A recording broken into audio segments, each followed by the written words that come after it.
राजस्थान के मुख्यमंत्री अशोक गहलोत ने बुधवार को अपने तीसरे कार्यकाल का चौथा बजट 2022-23 पेश किया है। इसके साथ ही सीएम गहलोत ने किसानों के लिए पहली बार कृषि बजट पेश किया है।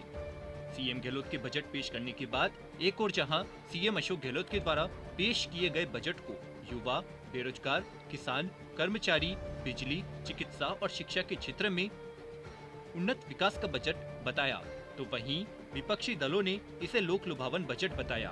नागौर एवं आरएलपी मुखिया हनुमान बेनीवाल ने सीएम अशोक गहलोत द्वारा पेश किए गए बजट पर कई सवाल भी उठाए। हनुमान बेनीवाल ने कहा कि राजस्थान सरकार द्वारा पेश किए गए बजट में घोषणाएं लोक लुभावनी जरूर थी, मगर धरातल पर उनका क्रियान्वयन कैसे हो पाएगा, यह सवाल आम जन के मन में है। बजट को लेकर बेनीवाल ने और क्या बयान दिए हैं, जानने के लिए देखिए पॉलिटॉक्स की इस खास रिपोर्ट को। ये है टॉक्स न्यूज नेटवर्क और आप देख रहे हैं पॉलिटॉक्स, राजनीति का कच्चा चिट्ठा। बजट 2022-23 पर प्रतिक्रिया देते हुए नागौर सांसद एवं आरएलपी मुखिया हनुमान बेनीवाल ने कहा कि मुख्यमंत्री अशोक गहलोत ने इस बजट में भी पूर्व की तरह कई घोषणाएं तो की, लेकिन पूर्व की कई घोषणाएं आज भी लंबित है।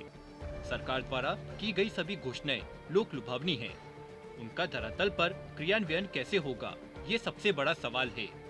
सांसद बेनीवाल ने कहा कि पंचायत मुख्यालयों पर स्कूलों को क्रमोन्नत करने का निर्णय अच्छा है, परंतु जैसलमेर, बाड़मेर, बीकानेर, चूरू, जोधपुर में नए प्राथमिक स्कूल खोलने के नियमों में जो शिथिलता दी गई है, वो शिथिलता नागौर, गंगानगर व हनुमानगढ़ में भी दी जाती तो अच्छा रहता। सांसद बेनीवाल ने कहा कि चुनाव से पूर्व अशोक गहलोत ने हर जगह बेरोजगारी भत्ता देने की बात कही, मगर आज भी प्रदेश के बेरोजगार भत्ते के लिए दर दर की ठोकरें खा रहे हैं। किसान कर्ज माफी का जिक्र करते हुए बेनीवाल ने कहा कि विधानसभा चुनाव से पूर्व किसानों का संपूर्ण कर्ज माफी का वादा करके सत्ता में आई कांग्रेस पार्टी ने अब तक अपना वादा नहीं निभाया और एक तरफ अलग से कृषि बजट पेश करके वाही लूटने का प्रयास किया जा रहा है, जबकि बजट में किसानों की संपूर्ण कर्ज माफी व कृषि हेतु मुफ्त बिजली की घोषणा नहीं की गई और किसानों की आर्थिक स्थिति पटरी पर लाने का कोई प्रावधान बजट में उल्लेखित नहीं था। नागौर सांसद हनुमान बेनीवाल ने आगे कहा कि हमारे लगातार संघर्षों के परिणाम के बाद ही पूर्व की सरकार ने राज्य राजमार्गों पर निजी वाहनों के लिए टोल फ्री किया था, मगर वर्तमान सरकार ने सत्ता में आते ही उसे भी बंद कर दिया।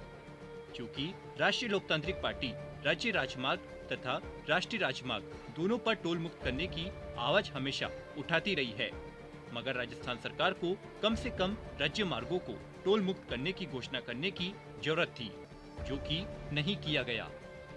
वहीं पूर्वी राजस्थान नहर परियोजना को राष्ट्रीय महत्व की परियोजना घोषित करने की मांग आरएलपी लगातार केंद्र के स्तर पर उठा रही है, मगर ऐसे जनहित के मुद्दे पर राज्य व केंद्र को तालमेल स्थापित करके कार्य करने की जरूरत है। सांसद बेनीवाल ने आगे कहा कि आज बजट में पूर्वी राजस्थान नहर परियोजना निगम बनाने की घोषणा सरकार ने की, मगर इसके भौतिक व वित्तीय स्वरूप के प्रावधानों का स्पष्ट उल्लेख बजट में कर दिया जाता तो ज्यादा बेहतर होता।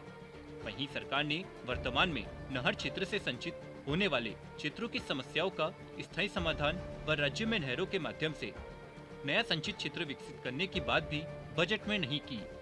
सांसद बेनीवाल ने इस दौरान रीट पेपर मामले को लेकर कहा कि जिस प्रकार लेवल 2 में गड़बड़ी हुई, उसी तर्ज पर लेवल प्रथम में भी गड़बड़ी हुई, बावजूद इसके इसे रद्द नहीं किया गया और स्थायी रोजगार देने के कोई ठोस प्रावधान बजट में नजर नहीं आए। वहीं घरेलू उपभोक्ताओं को 50 यूनिट मुफ्त बिजली देने की बात विस्तृत रूप से समझी जाए तो यह केवल छल है। सांसद बेनीवाल ने कहा कि बजट घोषणाओं के लिए धन का प्रबंध कहां से होगा, इनका कोई उल्लेख सरकार ने नहीं बताया। वहीं संविदा कर्मियों को नियमित करने का अपना वादा नहीं निभाया। पॉलिटॉक्स ब्यूरो, जयपुर। ये है टॉक्स न्यूज नेटवर्क और आप देख रहे हैं पॉलिटॉक्स, राजनीति का कच्चा चिट्ठा।